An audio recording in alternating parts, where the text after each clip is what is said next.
YouTube? Maddie's Day 12 here with another legit YuGiOh deck profile. And this is the deck that I'm going to start this format with. It's the deck that I ended last format with. That's Mermail's. Now, Mermail Abyss Gun goes to 1, so some things had to change. I still feel comfortable with the deck. I still think the deck is going to be competitive. I don't know if it's going to have that same oomph that it once had with 3 gunned. Obviously, 1 gunned hurts. But as long as you're able to abuse it as much as possible, you'll be fine. So, let's get into this. 1 title. I wish it could be a 2 for this deck, but you only get 1. So, 1 title. 1 Abyss Lead and 2 Megalo. Megalo is actually, I was only running 1, and I actually feel pretty comfortable at 1, but I bumped it up to 2. Wow, to 2. One of my buddies, Hugh, a guest writer for legit YuGiOh. Head over there and check out his articles. He talked me into running 2, so I've been playtesting 2 for right now. It's been doing fine. The last week of last format and the beginning of this format, 2 has been fine, but like I could see me only running 1. 3 Mermail Abystius, 2 Abyss Sturge, and triple Abyss Pike, along with triple Abyss Lind. So like all of this is pretty standard. None of this really changed. The changes we do get into is the 1 Abyss Gunned, obviously.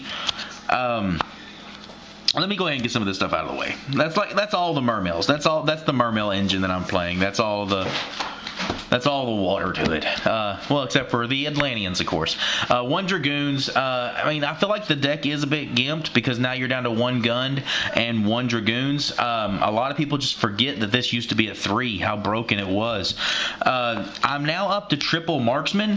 I do feel that the 3rd Marksman is needed because I feel like YuGiOh is going to be a huge part of the meta here at the beginning of the meta. Once Primal Origins hits, some things will change, but I feel like here at the very beginning, YuGiOh will be very important and will be a huge player in this format, and I do feel that the 3rd Marksman is needed for right now. I am playing a 1 of Infantry. It's been working out quite well. I don't know, it's an unexpected card right now. I was actually running it as a 1 of in last format also when everybody was hobening out everything. I was still running the 1 infantry. It still worked out fine for me. I still liked it. Now to the non-water parts of the deck. We have double Effect Veiler. I feel like Effect Negation is going to be huge in this next format. And then 2 Tragodia.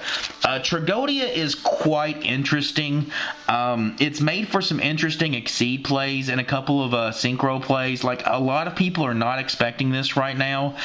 It is hurt by Evil Swarm Ophion. It's a dead card at that point, but then a lot of this deck is a dead card whenever it comes to Ophion, so you've got to have the answers in a different way. But like Tragodia has been nice. I don't know. These are some slots like this, the additional Marksman, a couple other tech cards. There are some room to play with this deck.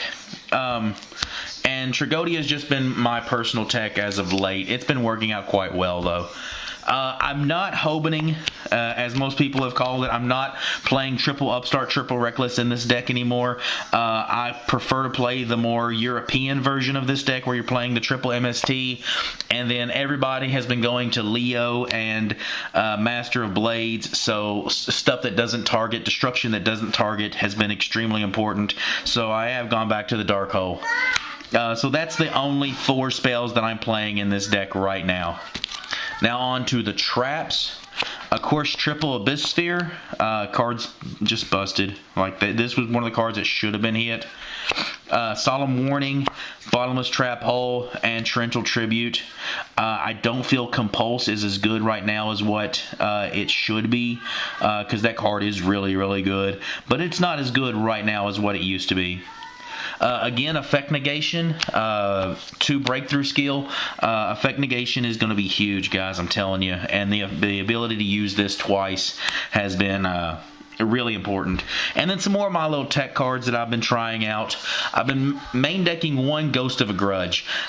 Every time that I think this card is not worth the trouble and I need to take it out, the very next game it comes in clutch. Playtesting today, I could have lost a match to Tyler Coombs, one of the guys there at Legit Local. But because I opened this card, I was able to stop everything that he wanted to do, and then was actually able to OTK him the next turn because his monsters were zeros. Well, actually, it was just his Scrap Dragon was the only thing he had on board. So like I was able to chain this to his Scrap Dragon's effect, make it 0, and then he was just kind of like, oh, we're all right. I got a 0 attack monster. So yeah, I was able to just push through that and win the game. And then 2 Call the Haunted. Call the Haunted has been actually extremely important. This was something that I was turned on to by Chris Lofton, Boss Lofton. If I remember, I'll put a link somewhere to him.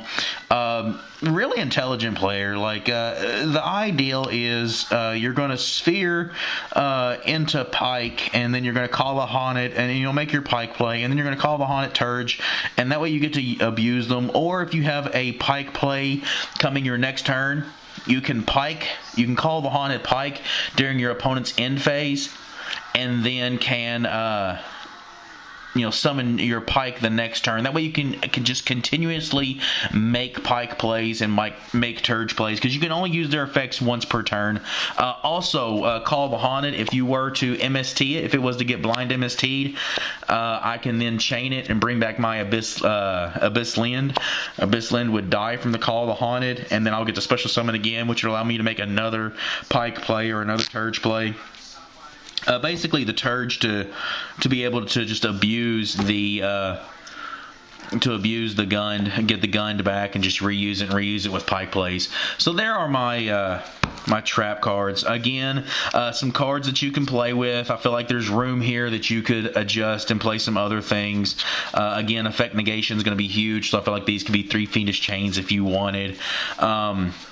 But yeah, like between these, the heavy infantry, the marksman, the third marksman, the trags, I mean, you've got several slots in this deck that you could play with as far as, like tech cards that you could use. So there's the main deck. Let me get into the extra deck. I feel like this is actually kind of standard. You got to have the tokens.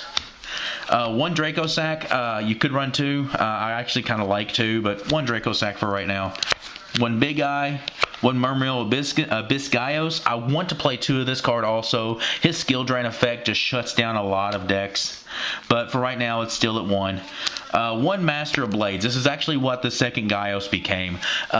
I played with. I never really got the full grasp of Master of Blades until I was playing this deck with Undyne, and I was making controller plays into Leo, and I started to realize when I was playing Leo how important it is to have cards that is immune to being able to be targeted. And once I started to see how broken Leo could be, that's when I realized how broken Master of Blades could be also. The Pike and Sturge plays lead to broken Lavable Chain plays. Your biggest target to dump is going to be your title. There's a couple plays that you can make off of Abyss Pike. If you can discard, if you can discard a Pike or a Turge with Abystus with Gund in hand, you can then search either the Pike or the Gund, whichever you need, off of Abystus effect.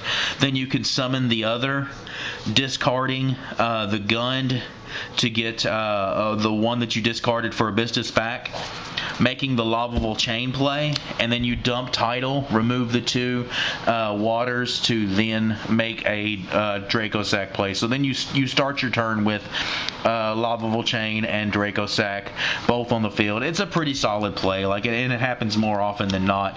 When you really think about it, the biggest thing is getting the gun to hand. Once you get the gun to hand, all of this stuff just really gets rolling.